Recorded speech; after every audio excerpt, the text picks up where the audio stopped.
अंजनगाव सुर्जी तालुक्यात जनता दरबार कार्यक्रमाचं आयोजन करण्यात आलं। या कार्यक्रमात खासदार नवनीत राणा यांनी आरोग्याच्या बाबतीत तसेच मोठ्या प्रमाणात समस्यांची निरसन केले।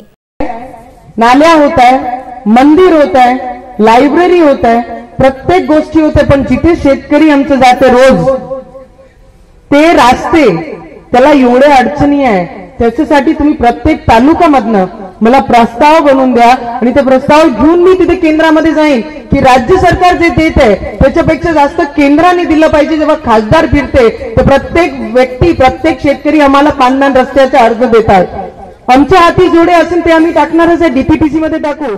इतकेच नाही तर काही मातांचे त्यांनी अश्रू सुद्धा पुसण्याचे काम केले।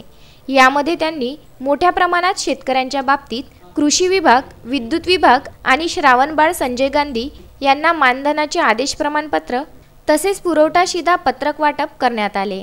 या कार्यक्रमाला माजी आमदार रमेश बुंदिले तसेच खासदार नवनीत राणा, अंजनगाव सुर्जी तहसीलदार विश्वनाथ घुगे, पंचायत समिती गटविकास अधिकारी तुकाराम भालके, नगर परिषदेचे नगराध्यक्ष कमलकांत लाडोळे व नगर परिषदेचे मुख्याधिकारी तसेच विद्युत वितरण, आरोग्य विभाग, पुरवठा व कृषी विभाग यांच्यासह इतर प्रतिनिधी उपस्थित होते। रवींद्र वानखडे, विदर्भ न्यूज, अंजनगाव सुर्जी।